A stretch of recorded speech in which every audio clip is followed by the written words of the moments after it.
Hello बच्चों, welcome to सबकी पाठशाला। और ये हमारा संसाधन के रूप में लोग का थर्ड लेक्चर है, जिसमें जो लास्ट टॉपिक है हमारा बेरोजगार या बेरोजगारी, वो हम करने वाले हैं। और ये बहुत इंपॉर्टेंट टॉपिक है, इसलिए मैं इसको आपको ढंग से समझाऊंगी। और मेरी तो पूरी कोशिश है कि मैं आपको इसे ढंग से कराऊं, लेकिन ढंग से तभी होगा जब आप इसको पढ़ोगे अच्छे से। ठीक है, चलो अब आगे बढ़ते हैं। बेरोजगारी देखो, दो वर्ड से मिलके बना हुआ है ये, बेरोजगारी। ठीक है, वर्ड को समझे। बे मतलब बिना, और रोजगार मतलब काम। यानी ये क्या है, एक स्थिति है जिसमें लोगों को रोजगार नहीं मिलता।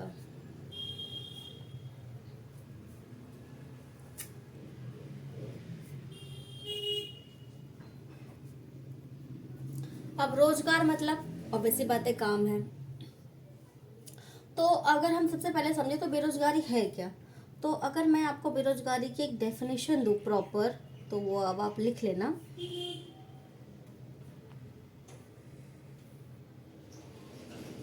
जब प्रचलित मजदूरी पर मजदूरी की दर पर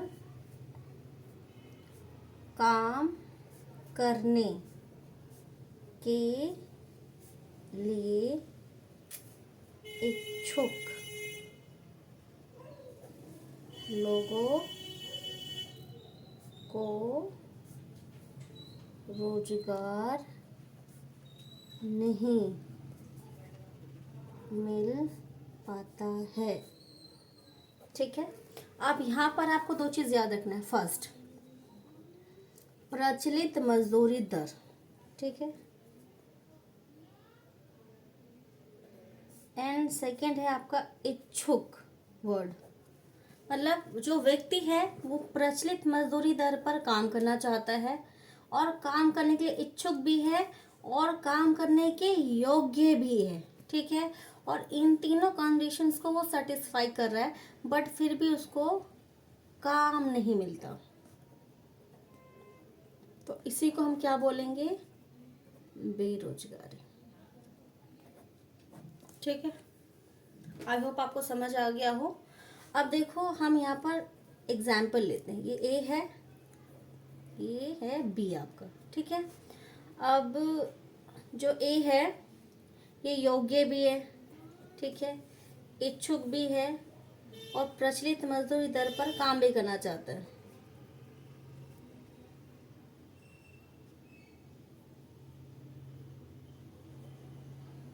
बट इसको काम काम नहीं मिल रहा। तो ये क्या है, बेरोजगार है। ठीक है, अब ये एक बी है। ठीक है,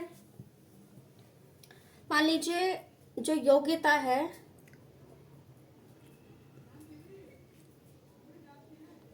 वो है 12th पास। 12, लेकिन ये बी जो है केवल 8वीं पास है। ठीक है, अब क्या ये काम करने के योग्य है किसी पद पर। अब ये इच्छुक भी है मान लो, ठीक है, और प्रचलित मजदूरी दर पर काम भी करना चाहता है।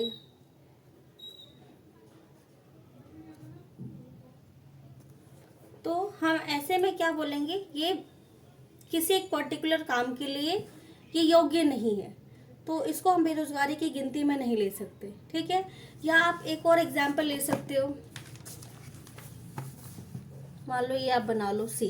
ठीक है, अब ये क्या है, योग्य है मान लो। ठीक है, योग्य भी है, इच्छुक भी है, लेकिन मजदूरी दर जो अभी चल रही है मान लो 15,000 है, और ये मांगता है 20,000। अभी जो मार्केट में जो रेट है वो 15,000 है, ये कितनी डिमांड कर रहा है, 20,000। तो ऐसे में इसको हम बेरोजगार नहीं मानेंगे।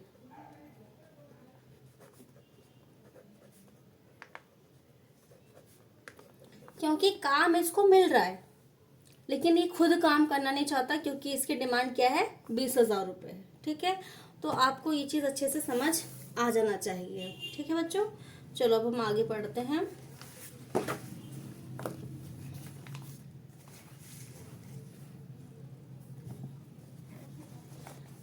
बेरोजगारी उस समय विद्यमान कही जाती है जब प्रचलित मजदूरी दर पर काम करने के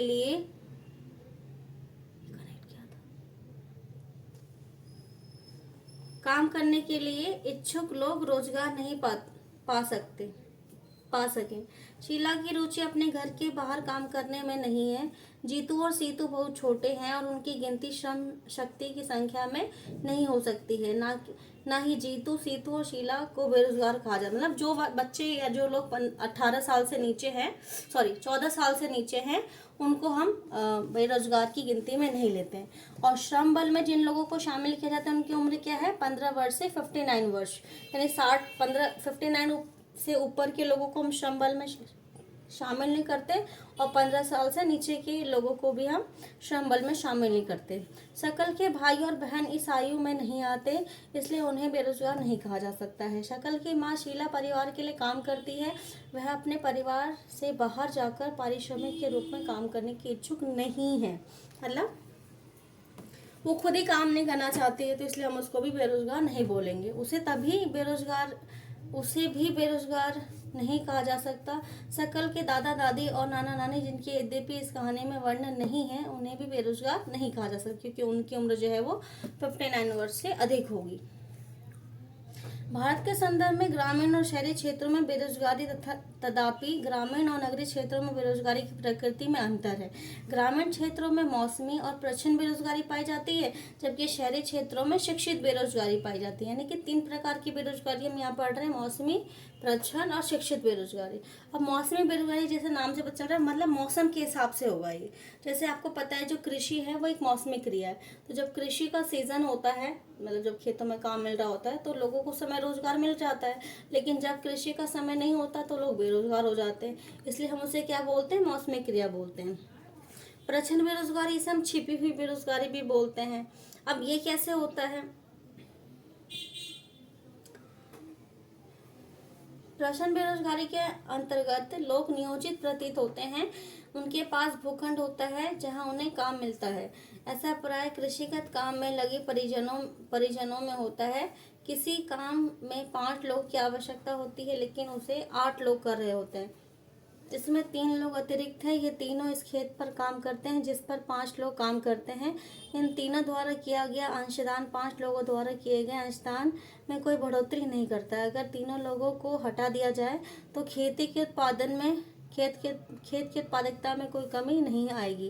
खेत में 5 लोगों के काम की आवश्यकता है और 3 अतिरिक्त लोग प्रच्छन्न रूप से बेरोजगार होते हैं। मतलब अगर हम वैसे देखेंगे तो हमें लगेगा कि सभी लोग काम कर रहे हैं, लेकिन सभी लोग वास्तव में काम नहीं कर रहे होते। अब जैसे इसमें एक एग्जाम्पल दिया कि खेत है, मान लो, ठीक है, इस खेत पर 8 लोग काम करते हैं, तब भी मान लो 100 किलो गेहूं उगा कर देते हैं, और 5 लोग काम करते हैं तब भी 100 किलो गेहूं उगा करके देते हैं। इसका मतलब क्या कि जो 3 लोग हैं वो एक्स्ट्रा है। जितना काम 5 लोग कर सकते हैं उसमें हमें 8 लोगों की क्या जरूरत है। अगर उन 3 लोगों को हम कहीं और काम देंगे तो उससे उत्पादन बढ़ सकता है, लेकिन वर्तमान समय में जिस क्षेत्र में वो काम, जिस खेत पर वो काम करे, उसमें तो कोई उत्पादन नहीं बढ़ा है ना।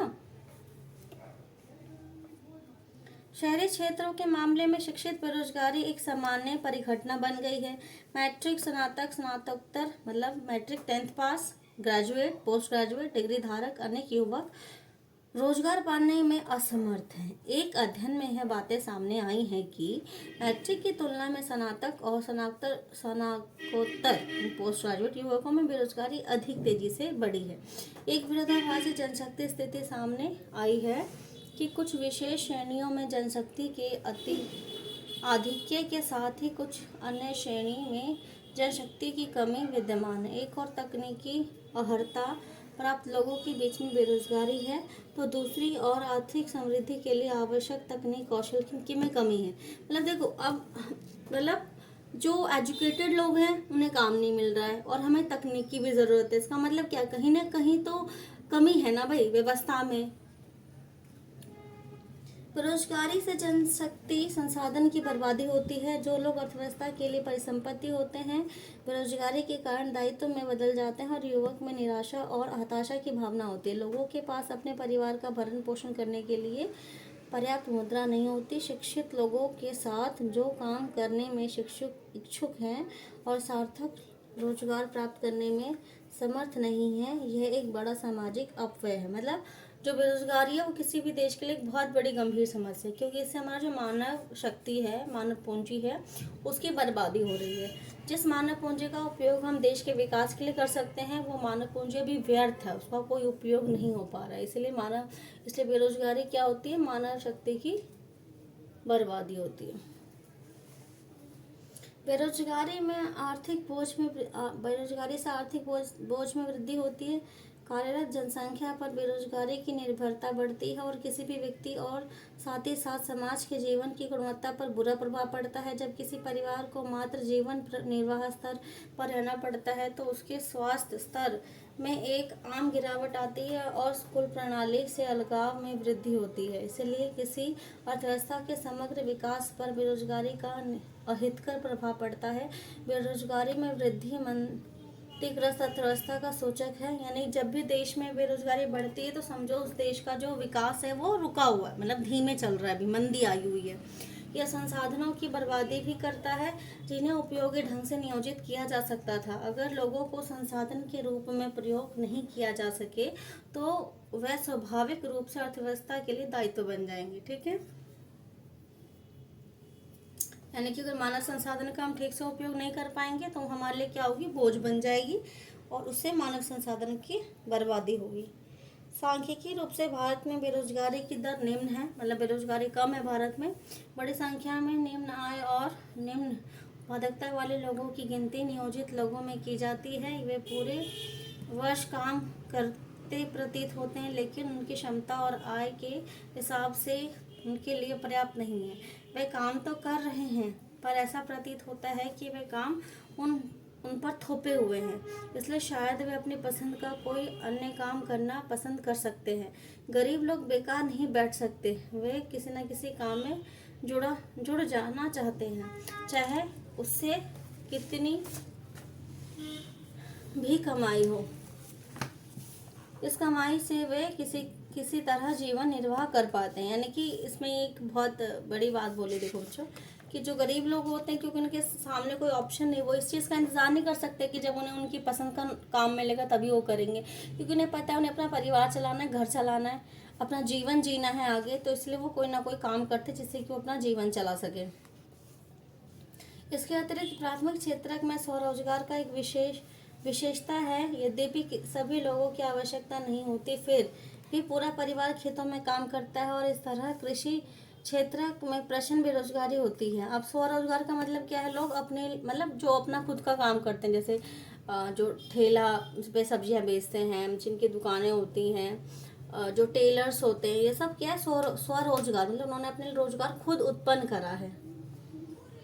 लेकिन जो भी उत्पादन होता है उनमें पूरे परिवार की हिस्सेदारी होती है। खेत में काम में साझेदारी और उत्पादित फसल में हिस्सेदारी की धारणा ग्रामीण क्षेत्रों में बेरोजगारी की कठिनाइयां में कमी लाती है। लेकिन इससे परिवार की गरीबी कम नहीं होती है। प्रत्येक परिवार से अधिशेष श्रमिक रोजगार की तलाश में गाँव से शहरों की ओर प्रवास करते हैं। अब देखो ग्रामीण क्षेत्र में क्या है? बेरोजगारी है, जिस वजह से लोग क्या करते हैं? अपना घर, अपना गाँव, अपना परिवार छोड़ करके शहरों की तरफ जाते हैं रोजगार की तलाश में। आइए उपरोक्त तीनों क्षेत्रों में रोजगार के परिदृश्य की चर्चा करें। कृषि का सबसे अधिक अवशोषण करने वाला अर्थव्यवस्था का क्षेत्र कृषि है। मतलब सबसे ज्यादा जो लोग काम करते हैं वो कृषि क्षेत्र में काम करते हैं। कृषि क्षेत्र में काम करते हैं। पिछले वर्षों में पूर्व चर्चित प्रचंड बेरोजगारी के कारण कृषि पर जनसंख्या की अधिक निर्भरता में कुछ कमी आई है। कुछ अधिशेष श्रम का कुछ भाग द्वितीय और तृतीय क्षेत्र में चला गया है। द्वितीय क्षेत्र में छोटे पैमाने पर होने वाले विनिर्माण में काम का सबसे अधिक अभिशोषण है। तृतीय क्षेत्र में जैव प्रौद्योगिकी, सूचना प्रौद्योगिकी आदि सरीखे विभिन्न नई सेवाएं सामने सामने आ रही हैं। आगे ये जानने की कोशिश, अब ये कहानी है गांव की, आप खुद से पढ़ लेना, इसमें ऐसा कुछ है नहीं। बाकी मैं आपको एक छोटा सा टॉपिक और बता देती हूँ।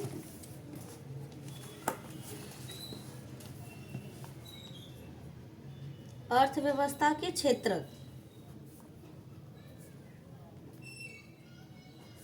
तो 3 क्षेत्रक होता है जितने भी काम होते हैं देश में। एक है आपका प्राथमिक क्षेत्रक, एक है आपका द्वितीय क्षेत्रक,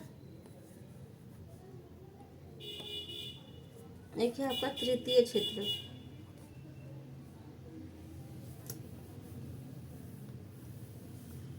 इसे सेवा क्षेत्र भी बोलते हैं।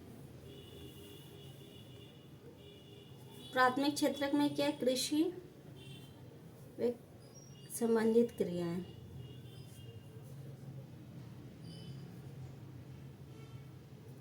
इसमें सभी उद्योग आ जाते हैं आपके। और इसमें सेवा में आपका बैंकिंग, इंश्योरेंस,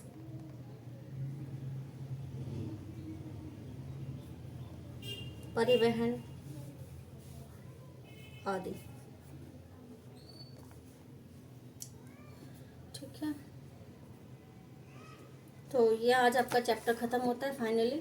अब सिर्फ नोट्स बच गए हैं और क्वेश्चंस बच गए हैं, जो धीरे धीरे वो भी आपको मिल जाएंगे। पहले तो आप इस चैप्टर को अच्छे से पढ़ लो, समझ लो, क्योंकि अगर आप चैप्टर पढ़ लोगे तो इससे आपको किसी भी तरह का अगर कोई क्वेश्चन पूछा जाए तो आप उसको अच्छे से कर पाओगे। ठीक है बच्चों, और थैंक यू